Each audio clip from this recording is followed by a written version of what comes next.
Feng Shui expert may warning, kina Rhea Ataide at Zanjo Marudo. Wala pa ring kumpirmasyon o pagde-deny na ginagawa ang engaged couple na sina Rhea Ataide at Zanjo Marudo tungkol sa chikang magiging mommy at daddy na sila. Isa sa mga maiinit na balitang pinag-usapan nitong nagdaang linggo ay ang umano'y pagdadalang tao ni Rhea courtesy of her boyfriend and fiancé na si Zanjo. Kung true nga ang chikang ito, ibig sabihin mas mauuna pang magkaroon ng baby si Rhea kay Zanjo kesa sa kapatid niyang kongresista na si Arjo Ataide sa misis nitong si Maine Mendoza.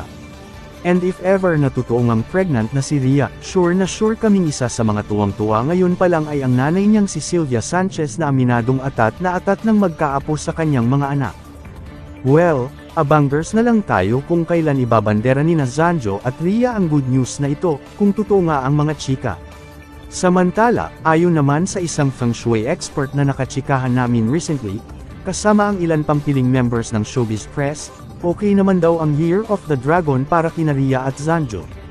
Binasa ng Feng Shui consultant at traditional Chinese medicine practitioner na si Jin Yuchua ang kapalaran ng engaged couple para sa taong ito. Base sa mga birth dates ni Rhea, Water Monkey, at Zanjo, Water Dog, swerte ba kung ngayong 2024 sila magpapakasal? At okay ba na na-engage sila sa Year of the Wood Dragon? Since they both have the water elements in their birthday, ang kailangan lang nila is to focus on the communication. Since this year, as I've mentioned, kulang tayo sa water, and they have that element, so mas mabilis na nila ay facilitate yung relationship lock nila. As long as maganda yung communication at maglalaan sila ng quality time and effort to focus on the leveling up of their relationship, ang pahayag ni Jean. Nauna rito, approve naman sa premyadong aktres na si Sylvia ang wedding engagement ni Rhea at Zanjo. Sa kanyang Instagram post, ibinahagi ni Ibyang kung gaano siya kasaya para sa kanyang anak. Happy ako sobra para sa iyo Potpot at Rhea, red heart emoji. Ang caption ng aktres kalakip ang video ni Rhea habang nasa beach.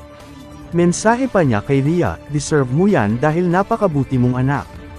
Sa hiwalay na IG post, ibinandere din ni Sylvia ang ilang pictures na makikitang magka-video call sila ng anak kasama si Zanjo at tila ibinalita ni Rhea sa kanyang pamilya na engaged na sila ng aktor.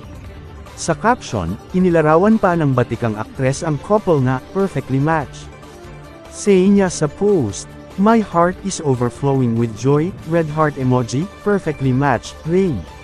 Noong February 20 nang ayanunsyo ni Rhea at Zanjo na engaged na sila sa pamamagitan ng kanilang social media accounts.